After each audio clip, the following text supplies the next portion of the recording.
you need to have a group like ours in your area because there's going to be issues come up about housing. I mean, housing is in every community, right? And probably every community has a lot of rental housing. And you need to have a voice when those issues come up, or if you're struggling with an issue with the city staff, for instance, you need to have a way to address those problems. Welcome to the Rental Property Owner and Real Estate Investor Podcast, brought to you by the Rental Property Owner Association, providing benefits and services to real estate investors and rental property owners for over 48 years. With your host, Brian Hamrick from Hamrick Investment Group. This episode is sponsored by Green Property Management, managing everything from single-family homes to apartment complexes in the West Michigan area. Find out more at greenpropertymgt.com. And RCB and Associates, helping real estate investors and small business owners navigate the complex world of health insurance and Medicare benefits at rcbassociatesllc.com. Hello and welcome to episode 359. For almost 25 years, Clay Powell has provided a steady guiding hand as director of the Rental Property Owners Association. He's led what was, in the beginning, a local mom and pop association to become a nationally recognized nonprofit organization that advocates for and helps landlords and real estate investors learn the best practices that will propel them to become successful. Now, Clay has announced his retirement, which gives us the perfect opportunity to look back on the challenges and triumphs that he's experienced throughout his career with the RPOA. Clay, welcome to the show. Hey, good afternoon, Brian. Great to be on. Hopefully this is not the last time you come on the show, but you are retiring. And I thought this would be the perfect opportunity to kind of look back over the years and reminisce with you. I really appreciate that because I think it's helpful for our members and everyone else alike, who's especially listeners of the podcast, to know where we've come from over the last 25 years and perhaps where we're going to be going. And hopefully you'll see me maybe at a podcast for a conference, but my replacement will join me. So we can do something with both of us. Tell us the genesis of the RPOA. Where did it come from? What is it? Why does it exist? Well, back in 1968, and I was 7 years old in 1968, a small group of volunteers, mostly husband and wives who own rental property in the city of Grand Rapids, got together to impart, work to try to, with the city, to try to change things that would be done with the rental inspection program and some of those things. And then at the same time, they kind of discovered they all had mutual needs. They all used forms. They all needed to know how to do an eviction occasionally, those kinds of things. And they like to share, tenant history information. So they said, we should just get together more formally as an association and start doing those things. And that was really the genesis for the RPOA when it started in 1968. And of course, it got a great reputation in the city of Grand Rapids, and it quickly grew over the several years. And by the time I became the director, there were about 800 full-time rental property owner members at that point.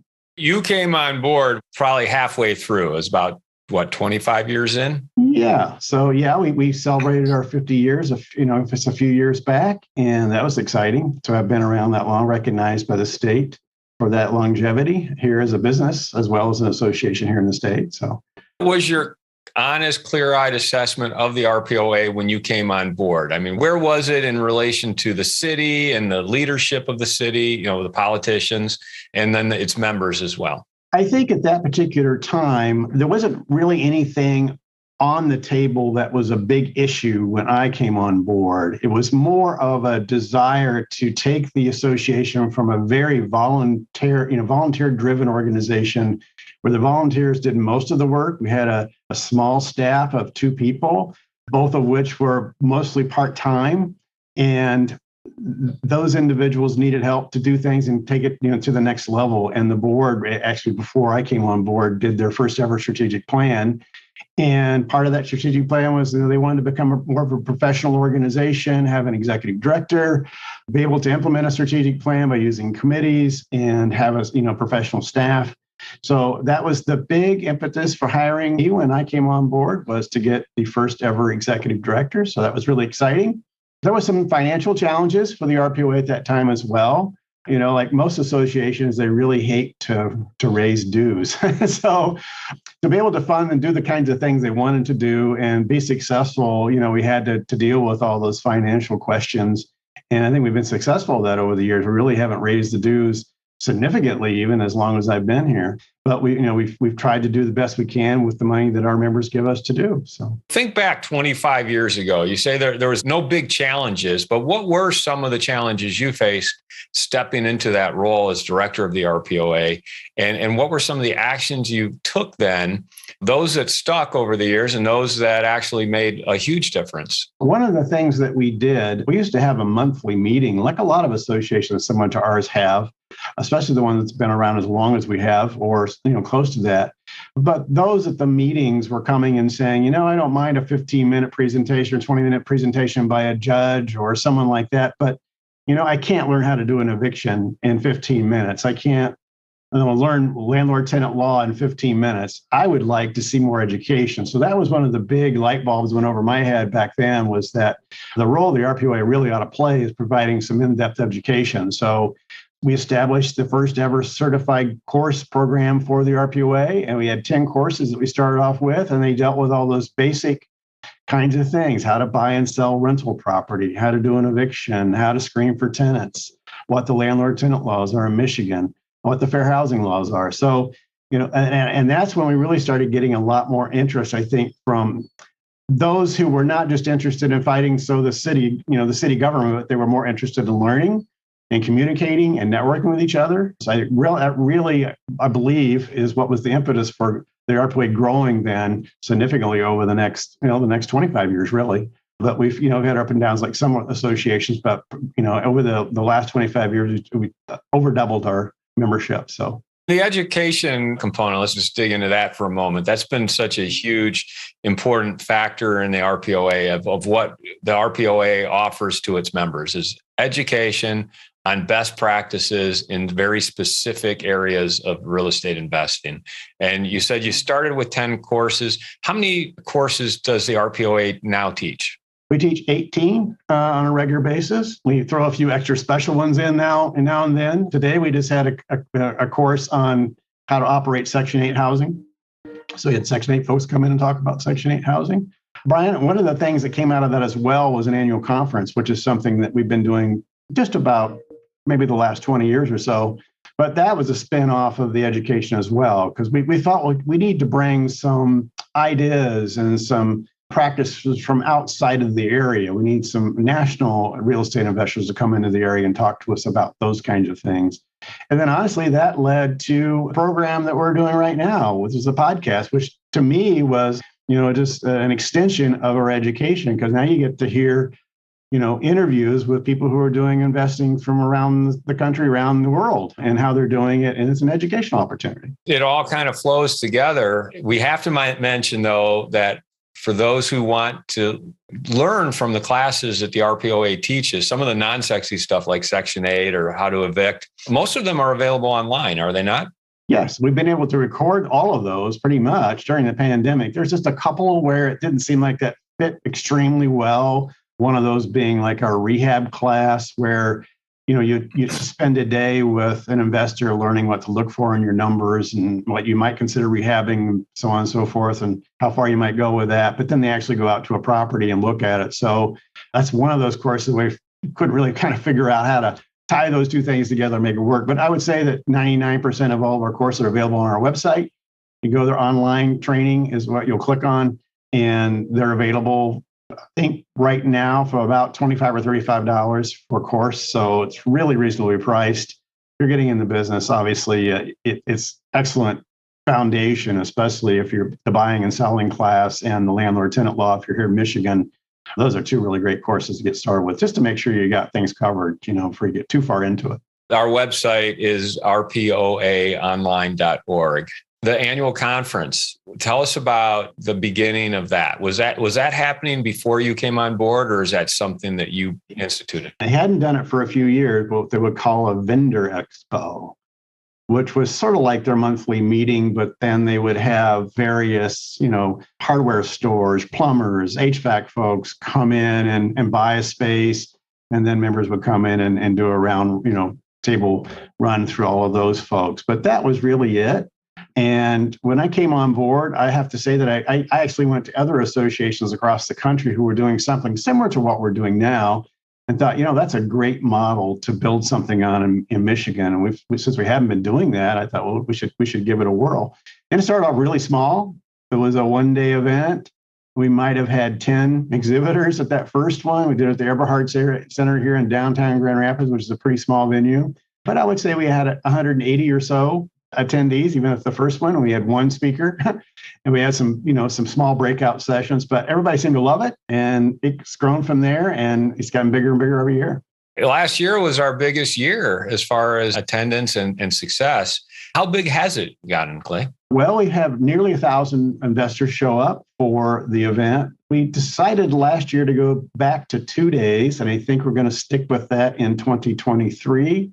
That seems to be kind of the sweet spot for a lot of folks. We had kind of weak attendance on that third day when we were doing it. So I think most folks feel like, okay, I can take time out of my life. And a lot of people do. I mean, we have people coming from Montana and New Orleans and California now, not just people from this, around Grand Rapids or just in Michigan or the surrounding states. We're getting them from all over the country. So I think most people can commit, 2 days, and it's an exciting event. It's a great networking opportunity, good chance to get to know a lot of people doing business. So the next annual conference will be end of February 2023. 22nd we're having a short-term rental focus conference this year on the 22nd, and then the 23rd and 24th will be the RPOA's regular real estate investor and rental property owner. So another important part of what you've been doing, Clay, on behalf of the RPOA, is interfacing with the politicians, the city government, even the state government. When did that come about? Was that part of your mandate from the beginning, or is that something you just realized, hey, if you're really going to impact policy, you need to be talking with the people who are making policy face to face? It was part of my charge and my job description to be an advocate and to reach out as a liaison to local, not just government, but neighborhood associations here in the city of Grand Rapids and Kentwood and Wyoming, to build relationships. Really, that was the first key to it. Was the RPOA really didn't have close relationships with the neighborhood associations or with all of those folks who were in office. So the first couple of years, really, I was involved quite a bit with the local Chamber of Commerce as well, because they had an initial connection to a lot of the folks who were in office. So we spent a lot of time together. We got to know those individuals individually then as the RPOA. And over the year, that really grew for us to be able to have more of a voice.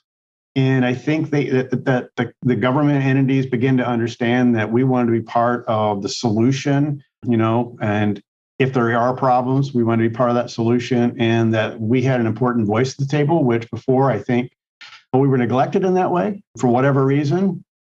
And I don't sure why that is, but that's not the case any longer. We now get called to the table when any kind of issue comes up that might impact real estate investment or rental properties in the area. So that's made a huge difference. And along the way, another connection that was not in place, the RPOA has always been a member of the Rental Property Owners Association of Michigan, which is strictly a lobbying group, which is made up of other associations like ours in the state. But the thing that wasn't in place there was any kind of a full-time director. So that group chose to use the RPOA's executive director as the person to help them with what they were doing. So that created a much better connection, a closer connection with the RPOA here in Grand Rapids, and then that and the RPOA in Lansing, and gave us more of a voice, if you will, at the state level. And that built upon our ability to connect with legislators, senators, representatives, and in some cases, even the governor as needed throughout the year. So really expanded upon where we were at when I first started governmental affairs wise, which was kind of, put out the fires as they happened kind of thing. But now we're way ahead of those types of things. In fact, just today, we interviewed one of the candidates running for a city commission here in Grand Rapids. And that's also something that we did not do before I came on board. And it was really important to understand the importance of connecting with those who are running for office and in some cases, helping support them if they seem to understand your issues. I'd like to take a moment to tell you about Green Property Management. Not only do they manage everything from single-family homes to apartment complexes in the West Michigan area, they also manage my entire portfolio. So I can tell you from personal experience that their unique flat fee management style is worth a closer look. If you feel that your property isn't operating to its fullest potential, then Green Property Management can help you take a holistic approach that will save you money, eliminate your headaches, and increase your net income. And if you're a property manager interested in applying Green Property Management's model, give them a call at 1-866-95-GREEN or visit them on the web at greenpropertymgt.com. If you're thinking of leaving your W-2 job and becoming a full-time real estate investor, one of the greatest costs you must consider is healthcare for you and your family. When I made this transition myself, I found the whole healthcare insurance process to be confusing and frustrating. That's why I'm glad I met Chad Creasy at RCB and Associates. Chad is a professional health insurance agent who helps real estate investors and small business owners understand and choose their best healthcare options. And best of all, his services are covered by the insurance company and won't cost you a dime. If you live in Michigan and are expecting a change in your healthcare insurance coverage for any reason, or losing employer coverage or transitioning into Medicare, then you owe it to yourself to contact Chad Creasy at rcbassociatesllc.com. Can you just drive it home for our listeners, no matter where they are, why it's so important to have that relationship with the government and what the concrete results you've actually seen over the years from having those relationships? Certainly every area, and I use that area loosely because you probably couldn't support a rental property owners association type association in every small city throughout the whole state of Michigan, or maybe wherever you're at in another state. But certainly there's probably some area of some size that you could say, well, this justifies having a group. But you need to have a group like ours in your area because there's going to be issues come up about housing. I mean, housing is in every community, right? And probably every community has a lot of rental housing. And you need to have a voice when those issues come up, or if you're struggling with an issue with the city staff, for instance, you need to have a way to address those problems. And that is one of the reasons why actually a long time ago now, it seems like a very long time ago now, we came up with something called the affiliate program.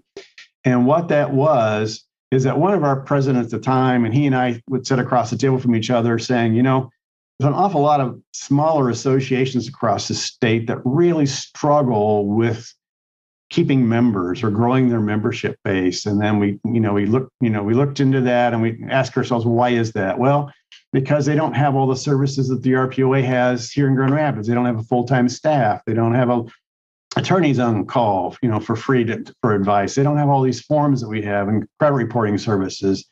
And so it's really challenging for them to attract members and to keep members. But attracting and keeping members is the only way you can do the governmental affairs side of things. So you've got to have somebody in place. You got to have an association in place. So at that time, we both decided that we needed to create a program that would enable either one to help a local association who's struggling to grow and get bigger and get better and survive, or if there isn't one, to give them something to grab onto and grow an association so they instantly have the services that were very similar to what we have here at the RPOA in Grand Rapids. As you look back over the years, some of the policies that you've either helped change in local government or state government, and some that you see on the horizon that whoever takes over for you, Krista in this case, will have to face. I always try to think about things in a positive way. Hopefully, we're always fighting legislation at the state level. That's something I think our members probably don't understand as much. If there's a hot topic out there and wanting something positive done, it's usually easy to get your head around it.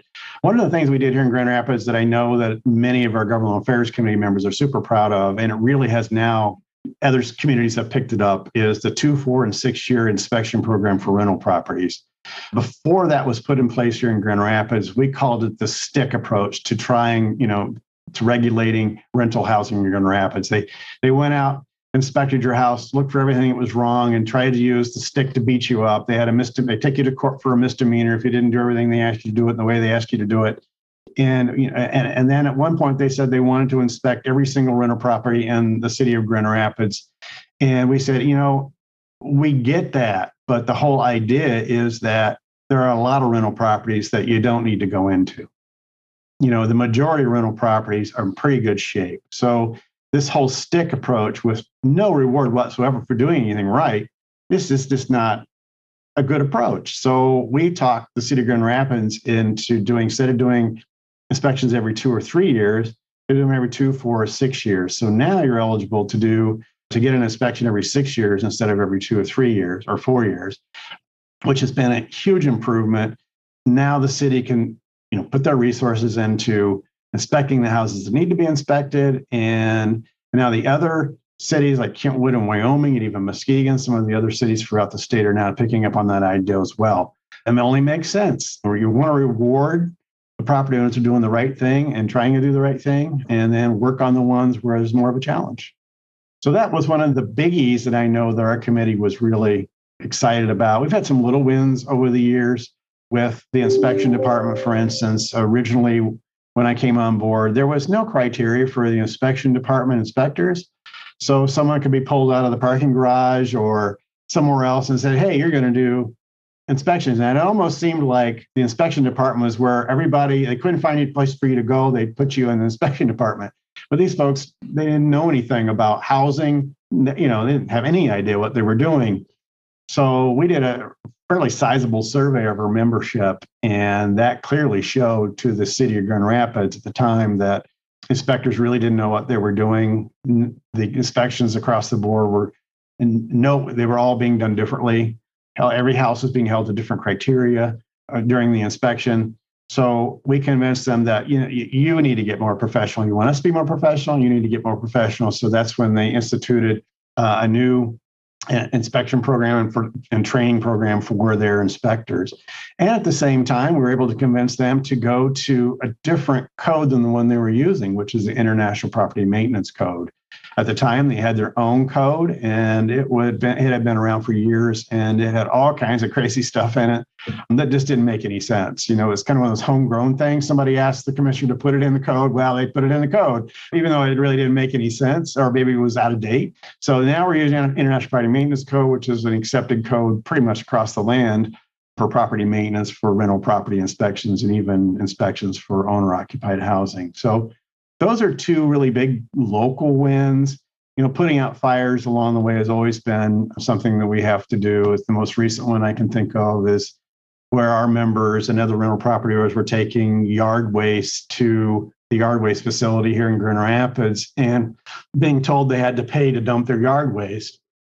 And of course, it's always been that our taxes go to pay for that. So why are you asking us to pay for that? Well, commercial, dumpers have to do that. Well, we're not commercial dumpers. We just happen to be, picking up yard waste off of our rental properties, which are residential properties in Grand Rapids. So that was one of those things where, just within a few phone calls, the RPOA was able to get to the right people to put a stop to that pretty quick. And in fact, we had 3 city officials in here the other day sitting down talking to us about it, how they're going to renegotiate things with their contractor and going to improve things. So that really helps. So those little fires that you put out at the local level. Of course, there are a lot of things we've done at the state level as well, but that's kind of a different group. And some of the bigger things there most recently it is the ability of the tenant to refuse an inspection, which is protected under the Constitution by a governmental entity. So essentially, a tenant can say, hey, I don't want you, Mr. Inspector, on my property. So the city then has to make a call. Am I going to wait till the tenant moves? Am I going to go for administrative warrant, something to that extent? Before that was put in place, there were literally cities knocking on doors, breaking into places, demanding access to the unit without any form of warrant or anything of that nature, and disrupting tenants' lives. And in some cases, penalizing the landlord and the tenant for not allowing them to come in. And then maybe even forcing the landlord to evict the tenant because the tenant wouldn't allow them to come in. All those things have since been found to be unconstitutional. And by changing and tweaking the state law in Michigan, we've made that a little bit more clear. You're very effective at working with legislators and affecting change in the laws that they're proposing and usually getting to a pretty good outcome. What are your steps? Like for those listening out there all around the country who would love to be able to do that in their local communities, Where do they start? What are Clay Powell's steps to a successful relationship with the politicians? First, you have to build a relationship with the politicians. And that's the first thing right out of the gate. And so in your community, you need to get to know whoever the politicians are at the local and at the state level. Get everybody on your side. It even doesn't hurt to get to know other associations in kind of the same position that you are. Like I mentioned, the Chamber of Commerce and there's a Realtors Association. These are associations that may or may not have the same agenda, but at least they know what they're going and they have some of the same relationships. But building all of those relationships with everyone first, and then hopefully if an issue comes up that is a local concern or there's something at the state level at that point, those individuals will contact us and me and say, here's what we're thinking about. I just have one on my desk today that I'm reviewing. It's land contract legislation here in the state of Michigan. And they've been talking about modifying land contract regulations for years now. And, part of it you understand, part of it you may differ of an opinion on it. So what happens then? Well, you hope you get a seat at the table with someone like Mishta, for instance, here in Michigan, to sit down and talk to them about why they think something is needed or not needed. And you get an opportunity then to discuss it at that level, what I would call the draft stage of legislation. Even and the same thing applies locally. You might have a commissioner that rings you up and says, hey, we've been talking about this in our quiet meetings.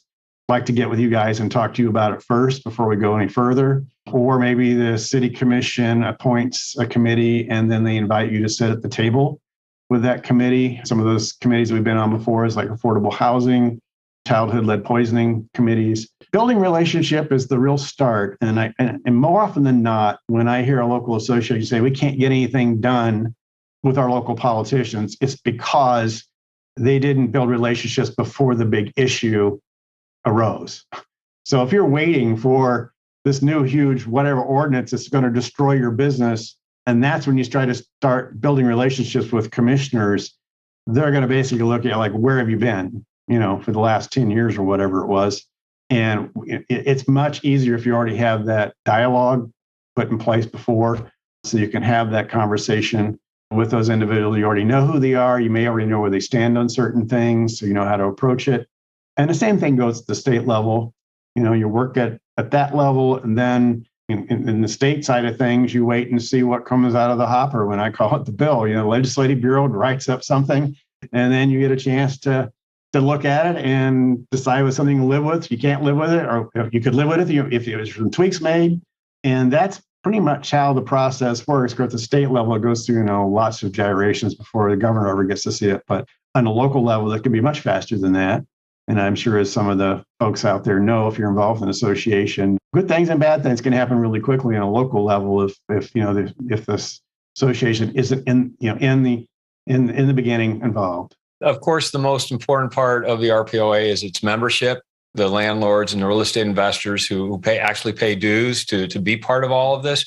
Talk about that. Talk about successfully building up a membership, keeping the members happy so that they want to keep renewing their membership year after year. Well, one of the things you mentioned earlier was the website. And that's kind of like the central hub, if you will, of all of these services and programs and things that we have now. If you're looking to get access to or to learn information about those services and programs, that's kind of the first place to start. In fact, when I started, there really wasn't a website at all. So it's one of the things we did over the years. And we saw it as a huge improvement. So now members, instead of having to come in the office and buy a hard copy of the form, they can go onto the website, pull up a fillable PDF form of most of all of our forms, and get it for free. So instant access to services like that, credit reporting services we've had for years in some way, shape, or form. I mentioned earlier, we have attorneys on call for free of charge for limited free legal advice. And we have a staff here which answers the phone, Monday through Friday, can answer a lot of our members' questions. And if they can't, or if it's a legal question, they ship them off to the attorneys. And we've already talked about the educational programming. It's a big piece of what we do. But on our website, we also have a knowledge base, a lot of information there about how to do things, not do things, information that landlords and real estate investors should just know. And then we have an opportunity to refer people to other members as well. So if it's a real opportunity to network, in which we have several of those opportunities is through our meetups that we do on a monthly basis. We have at least 3 monthly meetups that we do. It gives an opportunity for members to connect with each other, connect with our board members, connect with our volunteers. And so that's another great opportunity. And one of the services the RPOA, I think, can do is to give a place for that to happen.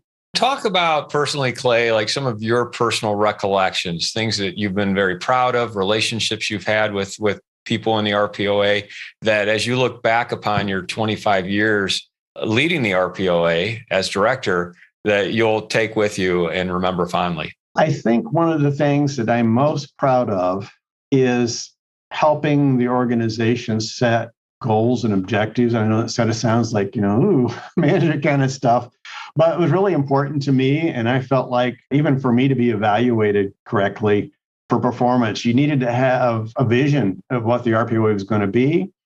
You needed to have a mission and objectives and goals and all those good things. But then we built a really solid structure of committees. We built a board that represents the membership very well.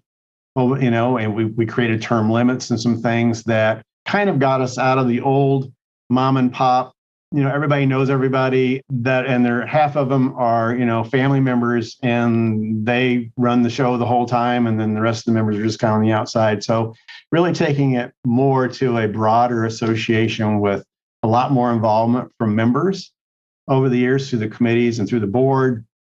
And then being able to apply all of that effort to that strategic plan, getting things done.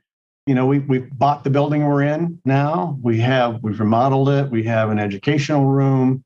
We can do Zoom training from our training room now. And, like I said, we have a website. So we've come a long ways in terms of, and that's what I think I'm most proud of is taking us from a very volunteer-driven organization and we have to a full-time staff, which helps our members on a day-to-day basis with their needs and gives us, and we have a mechanism by which to provide all those services and programs now and a way for our members to give us feedback through the committees and the board. So Clay, as you look back over the past 25 years in working with members, affecting change, what are some of the personal stories that you remember? One of the things I think is best to take home with you every day from your job is if you really made a difference. And I think if you really made a difference in someone's life, all these folks that own real estate investment or rental properties are all people. They're all humans. They have their frailties. They have their strengths. And it makes me proud and makes me feel rewarded to know that, we've had members come to us with serious difficulties, with the city of Grand Rapids, to the point where the city of Grand Rapids is pretty much just about putting them out of business. And we were able to intervene and get a dialogue going between the property owner and the city of Grand Rapids and come up with solutions so that, that member was no longer facing bankruptcy or whatever the case might be. We very often get rental property owners that come to us when they're on the verge of tears. They're very frustrated. They have a tenant they probably waited too long to do anything about that is causing them serious problems. Maybe they haven't paid the rent for a very long time. And to be able to help that person, I wouldn't say we literally hold their hand, but sometimes it feels like we're almost to that point. And I think it's really heartwarming when a member who we've helped will bring the staff cookies or, Frosties from Wendy's or something like that. And it wasn't too long ago, we had a member from Big Rapids, which, as you know, is not right next door.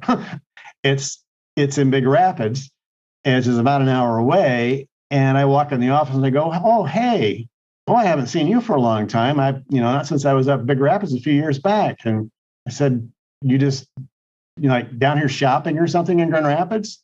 And they both looked at it. It was a mother and a daughter, and they go, "No, we wanted to bring a little treat for your staff because we just got off the phone with them this morning and they resolved a huge issue for us. And we just wanted to show our thanks." So, those kinds of stories I just think are phenomenal. We do those kind of things every day. And I feel really good about those. I don't get involved personally as much in those anymore, but our staff does a fabulous job and I'm very, very proud of them. Every single one of them. They're very easy to talk to. They understand your problems, but they know their stuff. So, which is very helpful. And that makes you feel good about what you do. And I think the association can feel good about what it does. I was invited one time to talk to our national association, the National Real Estate Investors Association, about what made us work in Grand Rapids, because we had received the award for the best association like ours in the country for that year. And my class the course I just came up with in presentation was called Tangible Benefits. And it's so important. I've been in the Chamber of Commerce world before this job, and I always felt like I wasn't making a huge impact for each of our members. It was so hard to help them individually. But with the RPOA here in Grand Rapids, we're able to come up with what I call those tangible benefits, where you can call the office, you can get help by staff. There's those things, I think, over the years when someone ponders whether or not they're going to rejoin the organization, that they say to themselves, well, you know what? I got help with that, or I got help with that a couple of years ago, and I want to be able to turn to that the next time I need help. And, we changed our little motto a while back to where real estate investors go for success. And we thoroughly believe that at some level, everybody can benefit from being involved in the RPOA. If that's, you're brand new to the business, need to figure out what you're doing, you run into a problem, or you want to help us out with governmental affairs and the big picture, there's a role to play for everybody. And I feel really good about that and helping the industry in a big way, as well as in, the one-on-ones. Thank you so much for your service to the RPOA over the past 25 years. I think you've done an incredible job, and you've queued it up perfectly for the next 25 years. We're recording this. I know you're going to be around for another couple months, but we will miss you and wish you the best of luck. Really appreciate that. And I look forward to working with you on the podcast for the remaining time we have here. I want to thank everybody for listening to this episode. I'm your host, Brian Hamrick from Hamrick Investment Group, and you can find out more about me by going to higinvestor.com. That's higinvestor.com. And you can also ask questions and join us on Facebook by going to RPOA, Rental Property Owner and Real Estate Investor Podcast. This episode was sponsored by Green Property Management, managing everything from single-family homes to apartment complexes in the West Michigan area. Find out more at greenpropertymgt.com. And RCB and Associates, helping real estate investors and small business owners navigate the complex world of health insurance and Medicare benefits at rcbassociatesllc.com. You've been listening to the Rental Property Owner and Real Estate Investor Podcast, brought to you by the Rental Property Owner Association. You can find out more at rpoaonline.org. If you enjoyed this podcast, please go to iTunes to subscribe, rate, and review.